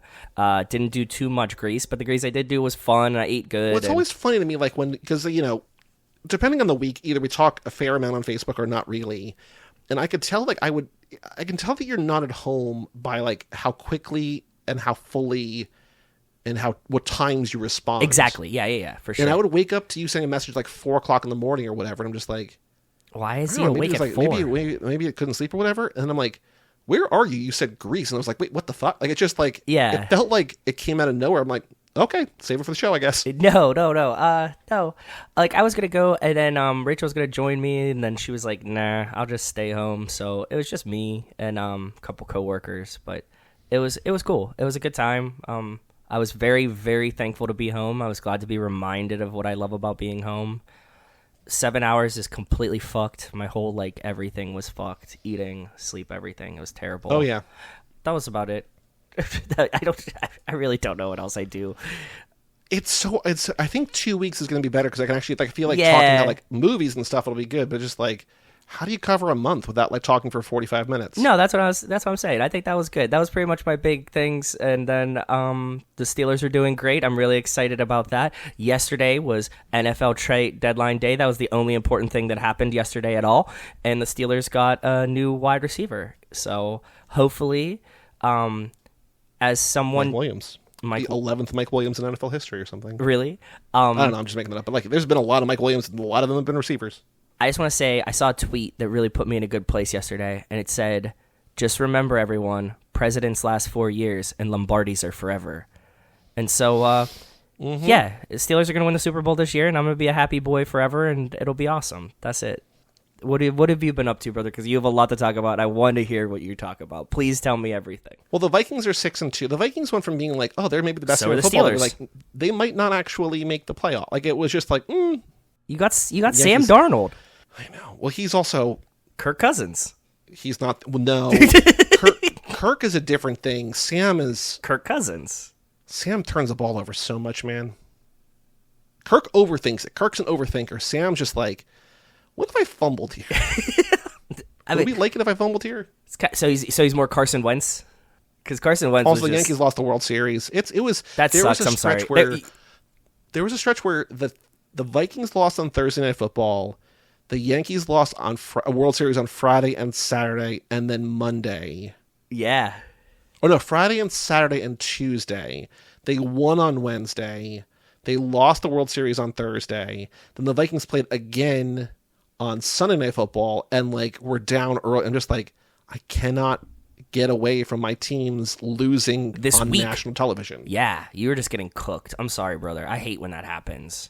It's fine. It's okay. No, I hate it. Like that's why I hate when the Steelers play primetime games. I get really nervous about them because they like to fuck those ones sometimes. If Tomlin has a great primetime schedule, and it always feels like we're about to lose every one of these fucking games. Well, I mean, that's also the Kirk thing. Also, so Bob and I were doing a survivor pool for free. Like, there's no stakes. But if ESPN gives out, like, I think 20 or 30 grand to, like, whoever wins, I think just like the last person standing on all of ESPN. Yeah. And this year, like we were talking about, it was crazy. And like, because everybody got cooked immediately because the Bengals lost week 1. Yeah, Survivor. So we were down to like 3% of our pool after like 4 weeks. It was like crazy. And then we picked on the flight I took to Europe, which is the next thing I'm going to talk about. We picked against the Falcons, and it was the game where Kirk threw like 550 yards and won in overtime. So like we won because Kirk had this, like, Kirk, who can't play in primetime, had like the best game of all time in primetime, right? So I'm just like, Kirk. Gotta love Vegas. When I went to the Steelers Falcons game and we beat them week 1 with 6 field goals or whatever dumb bullshit we did, I was sitting next to Falcons fans, and I was like, this team is actually pretty good. Like, you guys are going to be fine. And they were, like, really, really down because it was week 1, and they had lost to the Steelers in a field goal fucking defensive game. And I was like, nah, dude, it looks like Kirk just needs to, like, a couple more weeks, and, like, you'll be fine. Falcons look fine, dude. They look like a playoff team, too. So, good job, Falcons fans. I like the Falcons fans. I like Atlanta. Good on you guys. Well, maybe not so much after yesterday, I like but Kirk. You know, like, it's fine, but... Yeah. While Kirk was knocking me and Bob out of the pool, Margaret and I flew for Europe. We were there for 8 days. We were 2 days in the British countryside, then 2 days in London and 4 in Paris. We went to, like, she really wanted to do like rural sort of like awesome, Downton very Abbey, cool. Yeah, cool. Pride and Prejudice, beautiful green lush landscape, awesome, Britain, nice. And so we did that. That was beautiful. We stayed at this like really sort of like the nicest hotel of the 3 that we stayed at. Cool. We went to Highclere Castle, which is what Downton Abbey was shot at. Cool. We went to this place called Basildon Park, which is where part of Pride and Prejudice was shot. She loved it. A lot of great things. We went to this like deer preserve, which was cool, like this Buckleberry Farm and Deer Preserve, where just like there's a bunch of animals. Like it's kind of like a petting zoo, sort of. And then there's just like we got a bunch of deer, but they're like, we can't bring you near the deer because the deer are in heat or whatever. They're rucking, I guess is the thing. Ooh. And they're like, they will attack. The men will attack. The deer will ruck you up. Bring you, yeah. So we're like, okay, gotta watch from behind the fence, but that was pretty cool. Cool. Then we went to London. We were there for 2 days. I didn't realize till like 2 weeks before we went, or maybe a month or whatever, that the Vikings were playing in London while we were there. But like we had to get from like way west of the city where we were for like Highclere Castle. Then there's like London, which is like far from there. Yeah. And then the game was like north. So it would have taken like 2.5 hours to get there. So we're just like, I'm like, I don't really want to see them play the Jets in like, I did a football game in Europe. I've done that. It's cool. I need to do it again. So instead, we went to this place called the Greenwood Victoria Pub. I was sending you some pictures of this. Yeah, it was really cute. It's the official Vikings bar because they've had like 6, I think. They do play in, because you saw them in Europe. So yeah, they played a few. Mm-hmm. Yeah.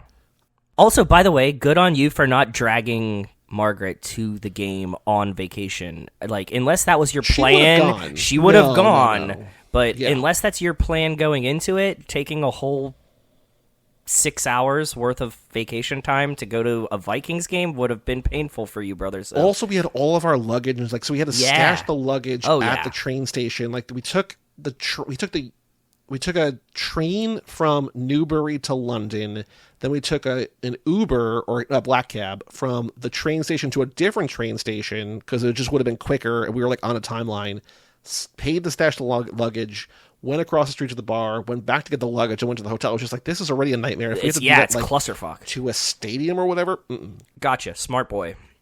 Then that night we went to this place called Blacklock, which is, it kind of looks like a pub, but they do like Sunday roast. And the roast was really good, but the gravy they served with it is like the best gravy I've ever. Like, I'm not a big gravy guy, and I'm like, this was unbelievably good. I need to save that for Rachel. Rachel is a fan of all sauces, and especially if those are gravies. So It was so good. It was unbelievably good. Awesome. The next day was our only full day in London. We did the National Gallery, which I'd been to when I went to when I went over there last time for the Vikings game to visit my friends. Cool. We went to Westminster Abbey. Which Has is she ever been to like, England? She'd never been to Europe. Ever. Okay, interesting. Ever. Cool. I don't consider England Europe, by the way. I think we've talked about. Did we talk about this? Well, before? no, it's not because the guy's like, I'm going to Europe, and we're like, you're in. Oh, okay. Well, I mean, Yeah. they Brexited. Like, one of EU. my friends was just like, I'm going to Ireland soon, and I was like, okay, cool. And he's like, I've never been to Europe before. I was like, well, you're not going to make it there this time either, because Ireland's not like Great Britain is its own thing. Like I know that the they UK Brexited is from its the own UK, thing. Yeah, right, or whatever. They Brexited from whatever, but it's like, EU. yeah, no, it's a different. Like we had one, but it is car driver it's just was like, vastly different. It's like it's not the same world. Like nobody in Europe considers them Europe, and UK does not it's consider different themselves money. Europe They either. don't use the euro. Nope. We went to Westminster Abbey, which is where like Princess, like all the weddings take place and the funerals take place, and like that's where like Charles Darwin is buried, and like they have like kings and stuff. They have like people there from hundreds, if not like there's like a door there. It's like, this is the oldest door in London. It was made in 1066. I'm like, holy, like that door is 1,000 years old. It's just like in an alley somewhere. I'm just like, Yeah. okay. We went outside of Buckingham Palace. You can't really go in, like, or like, no, the tour of Buckingham Palace is like $150. We're just like, no. Okay. Yeah. Cool. Like Westminster Abbey tour was like $25 or whatever. National Gallery is free. Buckingham Palace was like 130 or something. We're just like, Too much. Then we went to this Indian restaurant called Dishoom. She doesn't like Indian food, and she loved it. She's like, I love Indian food, and the British have really good Indian food for colonial because they reasons. But yes, imperialized India. Mm-hmm. yeah. But the She's food like, is I good. know that when we're there, we have to get it. And she found this place, and it was amazing. Like, that was some of the best food we had. Awesome. I think, all trip. Cool. Then we took the Eurostar to Paris. Have you been to Europe? Have you done Eurostar in Europe? I've taken trains in Europe. I don't know if I've specifically taken the Eurostar. Like, I know you've been in Italy, but where else in Europe have you gone? Oh, so many places. Like, Okay. yeah, Greece, Italy, Switzerland, Spain, Paris. Yeah, like a bunch of places. Those are off the top. I of mean, my head. Eurostar is just like a train, but like No, I thought it that was brings it's not you the bullet under the train, water. right? It is. It's like a. I don't think I've ever taken high speed rail in Europe. Actually, I think I did once from like Rome to somewhere, but I don't remember. That's what I'm saying. I don't Like, you can take this, I think, from Paris to Rome, maybe, but like it goes from England, which is an island, to Yeah. continental Europe. I've never done that. That's really cool though. Under the water, and like, I wasn't worried about that. Like, Margaret was a little nervous that Claustrophobia and stuff. she was going to be, but she was fine. Cool, yeah, because you're cranking and like you're on a train. Trains are pretty safe and like. But like, while we're under there, it's like our current speed is this kilometers per hour. Our top speed is like double this, and like, I don't want to know that. Like, I don't want to know how fast you went at one point. Like, don't like. No. they just I took, like a that little because information that's stream. like the weight limit on this elevator is 2,000 pounds. You're like, well, the weight limit's actually 4,000 pounds. They're telling you to, and we're not even close to 2,000. So I would appreciate the top speed recommend. Like, you're like, okay, Fair. we're not going to shoot off the end of this fucker. So So we got in Paris, we checked in our hotel, and then we just did a couple little things. We went to an opera, because there's an opera building she really wanted to see, and she thought it was there, and then we realized it was at a different building, but we still went to the opera. It was Faust, like the selling his soul to be young again. sure, that story. cool. But it was a modernized version. We're just like, and we were both so tired that we left after the second act. We're just like, we can't do it. Okay, it happens. So into some little Parisian cafe for dinner. Cool. Then we went to the Louvre. Louvre is and cool. Louvre is Louvre is amazing. very cool. I really like the Louvre, but I actually like d'Orsay so much better. But that's personal preference. Musée d'Orsay. Did we go there? It's a I lot think more that was on paintings, our- but there's a ton of like Rembrandts and weird shit in there, and it's fucking fire. If you get the chance and you're in Paris, don't skip d'Orsay by my recommendations. No, we didn't go. That was a thing that we wanted to go. I mean, but Margaret fell in love with Paris. She's like, when can we go back? I'm like, we can't. Okay, we'll figure it out. Like, I'm like, I want to go other places. Like, I want to do like Italy. I want to. I'm not a this, I wanna do that. repeater. Like, I'm with you, brother. I'm not very much a repeater. I agree with you. I was like, we can go every 5 years. I would say even like 10. Watch the landscape change. But it's not me, so I don't fucking care. I'm just saying, like, for We'll see. repeating wise, I'm like, yeah, it takes a while. Five sounds at least minimum. Did the Louvre. That was great. Did not do d'Orsay. The next day we went to Versailles, which is like west of Paris, which is where Marie Antoinette lived. Yeah. Like Yeah, I the know Versailles. beautiful Golden Palace. Or Versailles, as we call it in Pennsylvania, for all my PA people out there. Versailles. North Shout out Versailles. Shout out to Versailles and Tony Hawk's Pro Skater 2? Ooh, 1? okay. Different Versailles, I think. Maybe not. No, I think that's that Versailles, I think. That was really cool. Enormous. Beautiful. Cool. We went to the Rodin Museum, which I liked a lot more than I was sort of expecting to. Okay. And then we saw the Eiffel Tower at night. We waited for it to light up. That's cute. Yep. It's very cool. We went to this one like little grocery shop there that the guy was like, "You don't touch, I touch. You tell me what you want, I'll pick the good stuff." We're like, "Okay, we want these tomatoes and we want these figs." He's like, "Okay." And he like carefully like looked at all of his tomatoes and like picked out the best tomatoes. We're like, "Okay," and they were amazing. Okay, cool. So shout out to that guy. And then on the final day of our final full day of the trip, we went to this museum, which is, you know, I love, like, the Louvre is still the best, but there's this other museum, a tiny little museum called the Museum of Hunting and Nature. That sounds cool. It had, like, it doesn't sound like, describing it doesn't sound like it's my kind of thing. It's like, there are guns, there's taxidermy animals and whatever, but, like, there's a certain kind of vibe where it's just, like, naturey, woodsy things, and, like, very cool and weird, and it was just super interesting, super cool. Again, small, but just really, really interesting, really cool. We both loved it. Bounced around a little bit. She did some shopping. We got some food. I went to the Montclair shop there, and I'm like, I can't spend another like $1,000 on stuff right now. But I know. Cheaper I than feel here, you. but it's like, I know the kind of coat that I want, and I also know the size that I need.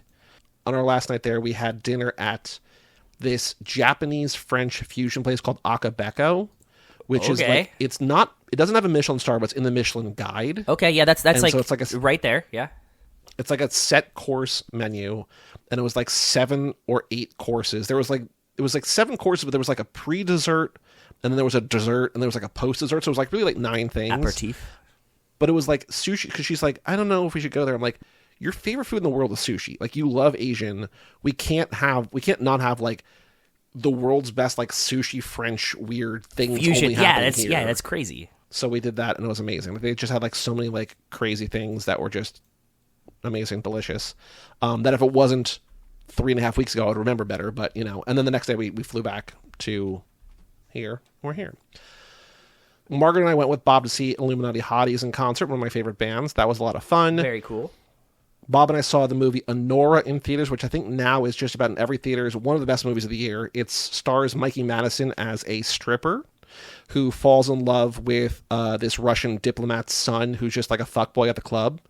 And he's like, what if, you know, girlfriend experience for a week? And then like they fall in love and get married. And then it kind of goes from there where you expect it to go from there. Okay. Because they get married like an hour in and just like, oh, this guy's like a Russian fuckboy. Makes sense. Okay. Cool. Went to a Devil's Game with Duke, which is very cool. That's very, very cool.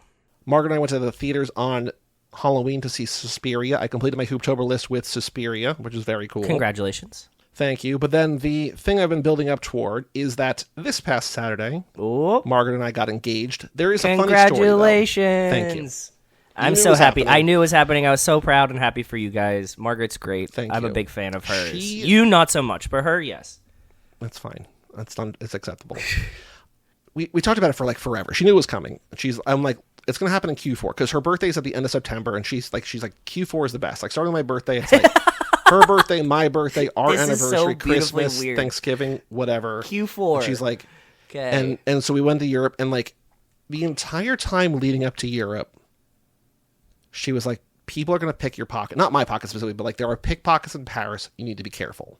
Like over and over again, she's like, everything I hear, Paris is dangerous. Make sure you like put stuff in the front. And then, so I'm like, okay, like I already knew I didn't want to propose there because I wanted another date to be special. But then I'm like, 100%, yeah. if you're telling me that people are going to rob me there, why am I going to bring a ring and carry a ring around for a week? Yeah. It seems like a bad idea. So like we were talking about it on the trip, and she kept thinking it was going to happen on the trip. She thought it was going to happen on her Which is birthday even weekend. funnier. Yeah, this is She great. was going to happen on the trip. And then like halfway through the trip, when we got to Paris, she's like, she asked the question in a way that I'm just like, oh, I have to tell you now, like, it's not going to happen here. I'm like, it's going to happen soon. It's going to happen this year, but it's not going to happen here. Like, I have to like, I can't let you have 4 days in Paris thinking it's going to like build up to our final night there, our anniversary at this fancy restaurant. It is- where, doesn't I gotta pop happen. the question. Yeah, yeah. I'm like, she's like, are you serious? I was like, no, it's not happening here. And I'm not lying to you either. This isn't like a... She's like, okay. Okay. So her friend Sarah had been helping me because her friend Sarah was like, she called me. She's like, I realized I don't know what she wants for a ring. They had to bring her to the store. So they go to the store. They figure out like what kinds of rings she likes. She emails me all this stuff. We have a conversation, whatever. Sarah's her best friend. She just moved up near a hotel in New York that Margaret and I stayed at in February and she loves. Okay. And so she's like, we could do something there. Like I had a bunch of ideas. That was one of my ideas. But Sarah's like, there's like a timing here. She's going to be up here visiting me. I'm 15 minutes from this hotel. We have a dinner reservation there. We could do something with that. I'm like, that's a really good idea. So I call this hotel. First of all, do you have availability there? And they're like, no, we're fully booked. I'm like, okay, that's fine. Annoying, but fine. I'm like, I want to propose to my girlfriend. Do you have somebody who can like help me like make that happen? She's like, yes. There's this woman, Sophia. She like is on the events team. Okay, She's yeah, the one makes to talk to. sense. I'm like, yeah, cool. and it's just like this is a cute place. I saw the pictures. Like it looks like a place that you Yes. could do this or have weddings or something. There's an events planner there. So I have this FaceTime meeting or whatever with Sophia, and she's just like, this is so exciting. We get so many proposals here. It's always so exciting for me. I love helping, blah, blah, blah. I'm like, there's two places that I really would like to do it. There's a room she saw on Instagram, which is like this, like what they call like the lounge lobby area. And it's got this beautiful big fireplace. And like, that's the picture she saw on Instagram, which is like, I need to go here. And she's like, that's booked for a private event. I was like, that's annoying, but fine. Like, Understandable. I'm 3 weeks out, it's fine. Yeah, you're fine. I'm like, there's also like this hill right near the entrance. And she's like, it's going to have too many people. Like I can find a different place. That's probably not going to work. I was like, okay. So she's like, there is This bathroom called the behind his farmhouse. closet. Well, there's a building called the Farmhouse, which is where we stayed. Because like this hotel is a luxury hotel, but it's a little weird.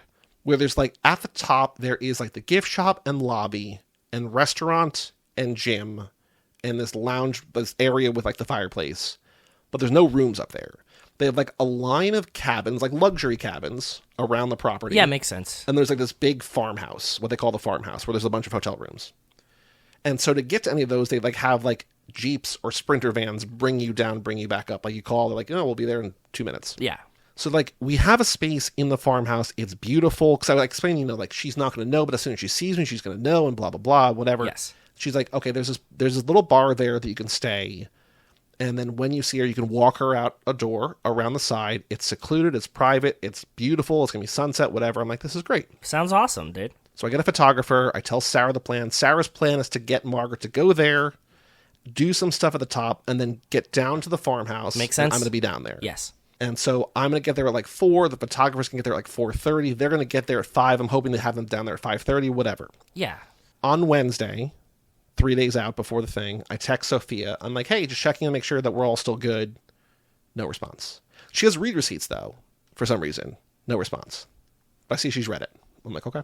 Yeah. So the next day, because she's also not good at responding. Like, she's helpful and she's bubbly, but she's bad at texting. Okay. Yeah, but maybe that's Or I'll just be her. like, Who hey, knows? I need pictures, I need a video for the photographer. And like, I don't hear from her. I'm like, hey, can I have that thing? And she's like, oh yeah, tomorrow when I'm back in the office. I'm like, cool. And then like, I don't hear from her. Then the next thing, I'm just like, hey, can I have that thing? And she sends the thing, right? So like, takes 2 tries, but we eventually get get there. it. So I'm like, it's fine. She's kind of an airhead, whatever, but it's fine. Yeah. I get there on Saturday at 4. Sarah and Margaret are leaving Sarah's house at 4. I'm like, this is fine. I'm just going to like position myself, hide, whatever. I go to the front desk and the guy's on the phone with like something. And he's like, hey, can I help you? I'm like, I'm proposing my girlfriend. I've been talking to Sophia. He's like, oh, Sophia's no longer with the company. Oh. She was fired this week. I was like, what do you mean Sophia was fired? I was like, I've been talking to her for like 6 weeks. And he's just like, yeah, she's not here. And then hold on. And she's like, he answers on the phone call. I'm like, guy, I need 2 minutes of your time. Like, stop answering the phone. I'm like, I'm on a proposing my time girlfriend. crunch She's right on now. the way here. Yeah. The photographer's on the way here. I need you to help me. Can I go down to the farmhouse? He's like, the farmhouse is not available to people who are not staying here. I'm like, well, Sophia said I could. Well, this is why she got fired. He's like, I don't know why she said that. She got fired because there's a wedding there okay. in the farmhouse. Currently. So you can't go in. Yeah, you can't just bust another wedding. And I was like, why would Sophia offer that? He's just like, I don't know. That's why she's fired, dude. So I'm like, This is can good. you like help me? Can you help me find another location? And he's like, yeah. He's like answering calls. He's like, there's a lot of outdoor areas. You just pick one of those. And I'm like, no. Like, guy, it's 4:05. My girlfriend's going to be here in 12 minutes. Yes. The photographer is going to be here at 4:30 after they get here. help me. He's like, how adventurous are you? I was like, what? He's like go on this trail over here. I was like, and I just like, I walked out. I'm just like, never mind. There's no hiking involved in this trip. Okay. Go to the parking lot where there's a girl who's like navigating cars. So like when I pulled in, I'm just like, hey, I'm proposing to my girlfriend. She's like, amazing. I'm like, where can I hide my car? She's like, there's an employee lot. Go down there and either walk up or whatever. I'm like, cool. So I go back outside and I'm like, so Sophia's no longer here. She's like, oh, right. Sophia's not here anymore. I'm like, oh, Kayla. I'm like, Kayla, I need you to help me save this. My girlfriend's on the way. She's going to be here in like 10 minutes. The photographer's going to be here after her. Where can I do this? Where can I hide? 2 different questions. Yes. And she's like, okay, if you go inside and go downstairs, she's not going to go down there. So that's where you can hide. She's like, where do you want to do it? I was like, I don't know. I want to do it in the farmhouse. Can't do it there. I'm like, what about this hill? She's like, that's perfect. I was like, that's where I want to do it in the first place. But Sophia said I couldn't. And she's like, no, do it there. It's going to be great. So I'm like, okay. So I go downstairs and I'm texting Sarah. Sarah's like, we just left. We're in the car. Yeah. And I'm just like, I don't want to text her back because like my name might come up. Yeah, whatever. yeah. You don't know if she has Apple CarPlay going. You're getting texts from Joey. What the fuck's happening? I get it. I learned later that like she said once she started going, she's like, hey, Margaret, can you put in your phone in the GPS like where we're going? I'm not sure. So like my name wasn't anywhere, but still. She was smart. Good job, like, Sarah. I like it. Just make my name Mom or something. You know what I mean? Yeah.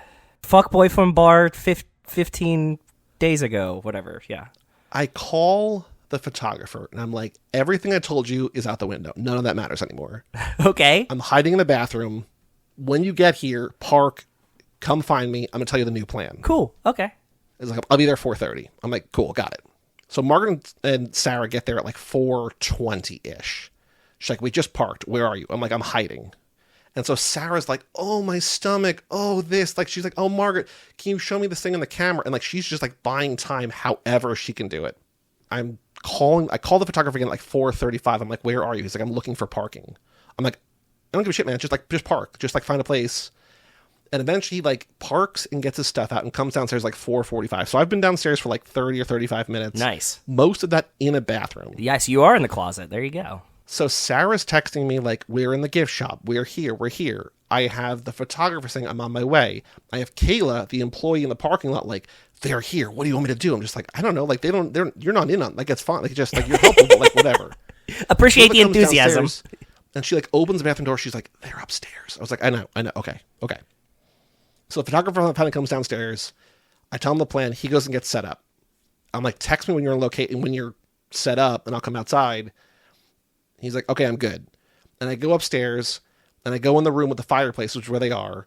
No one's in the room with the fireplace. So I don't know what the fuck the private event was that was closed in the room, but that was completely empty. So you could have done it there too. Okay. Okay. I like this. Margaret and Sarah are both like having a drink or whatever. They have like their cameras there. And I just walk up and like Margaret like doesn't look up.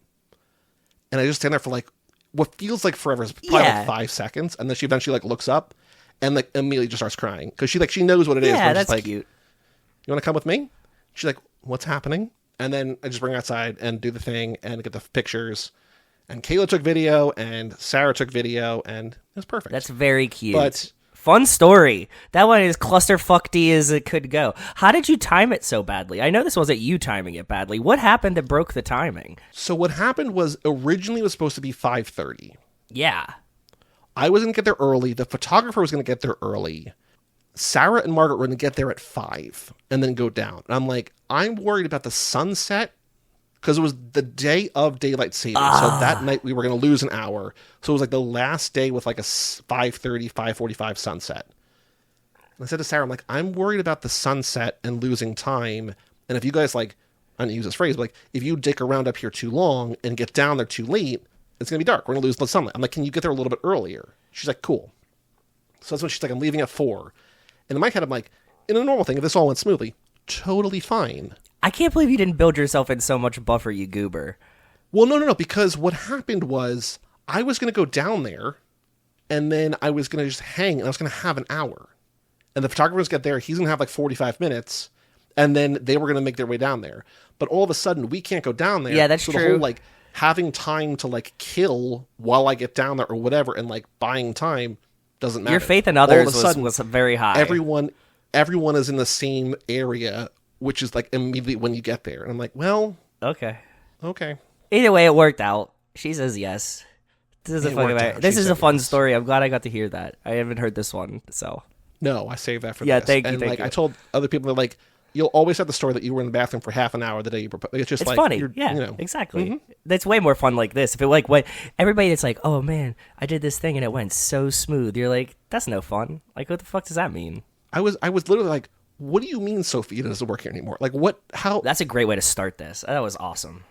I was also like, I wanted to text Sophia and just be like, girl, what the fuck? Like you couldn't. First of all, you were wrong about Clearly, everything. It's still her phone, whatever. But I was just like, come on. Yeah. Yeah. Wild. Congrats, brother. That's awesome. I'm Thank happy you. for you, bud. Thank you. Thank you. So anyway, that's the story. It was a good Pretty one. wild 6 weeks or whatever it's been. Yeah, we've done some shit. Is there anything else of note? I don't think so. I think you got to end on that. Yeah, that's enough. But I mean, that's enough out of you. 1, 2. You got to end there. End high. Not like the end of your trip in Paris. just. Next, we've got Butch Cassidy and Sundance Kid. Yeah, we do. Paul Newman, the original Paul Walker. Is he? I don't know. Both beautiful blondes. Beautiful, bluest blue eyes. Also, as we'll talk about it maybe on that episode, Chris Morgan said this is an inspiration for Fast Five, according to Icons Unearthed. Oh, that is right. Yeah, that's true. I forgot about that. I'm so glad you remembered that. Thank you. Next week, Butch Cassidy and Sundance Kid. And then, as a reminder, another Fastlane. But it's only going to cover two weeks of life. What could possibly happen Sophia could get in fired. the next 2 weeks? That's what could happen. Sophia. She could get fired in 2 weeks, apparently. God damn, Sophia.